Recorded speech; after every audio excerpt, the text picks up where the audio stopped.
రాజకీయాల్లో యువనేతగా మీరు ఎదుగుతున్నారు, ప్రజల మధ్య ఉంటున్నారు. నిన్న జరిగిన సంఘటన తీసుకుంటే ఇక్కడ వైసీపీ జరుగుతున్నటువంటి రిలే దీక్షల దగ్గర టీడీపీ వర్సెస్ వైసీపీ అన్నట్టుగా బాహాబాహి జరిగింది. దీని మీద ఒక యువనేతగా మీరు ఎలా స్పందిస్తారు?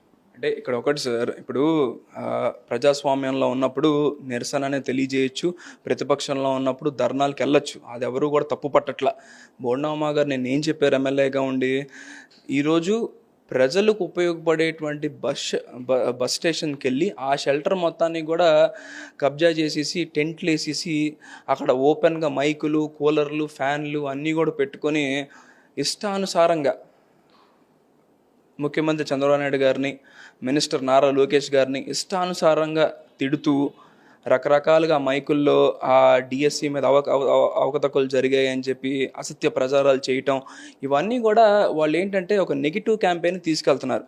విజయవాడలో మేము ప్రతిపక్షంలో ఉన్నప్పుడు కూడా బోండమ్మ గారు ఎన్నో ధర్నాలు చేశారు. అవన్నీ కూడా ఎక్కడ చేశారు? విజయవాడ ధర్నా చౌక్లో చేశారు. సెక్షన్ 30 అమల్లో ఉన్నప్పుడు ఏ రాజకీయ పార్టీ అయినా ధర్నా చేయాలని అనుకుంటే విజయవాడలో ధర్నా చౌక్ను మాత్రం ప్రిఫర్ చేయాలి. అలా కాకుండా మాకు నచ్చిన చోట ఎంటేస్తాం, మాకు నచ్చిన చోట మైక్ పెడతాం, సీఎం గారిని కానీ లోకేష్ గారిని ఎంత మాట పెడతాం అంతమంది మాట్లాడతామంటే స్థానిక ఎమ్మెల్యేగా సీనియర్ తెలుగుదేశం పార్టీ నాయకుడిగా ఆయన చూస్తూ ఊరుకోరు. నేను ఏ ట్రీట్మెంట్ అయితే జరిగిందో రానున్న రోజుల్లో కూడా అలాంటి చర్యలు తీసుకుంటే వాళ్ళు తప్పనిసరిగా ఇదే రిపీట్ అవుద్దని కూడా నిన్న ఆయన క్లియర్గా చెప్పారు. పోలీసులకు కూడా క్లియర్గా అడిగాం, సార్ ఏంటి సార్ నిన్న ఇలా పెడుతున్నారు రిలే దీక్ష, పర్మిషన్ ఉందా అని ఏసీబీ గారిని అడిగాం, సిఏ గారిని అడిగాం, సిపి గారిని కూడా అడిగాం. వాళ్ళు క్లియర్గా చెప్పారు పర్మిషన్ అయితే దీనికి లేదు అనే విషయాన్ని క్లియర్గా చెప్పారు.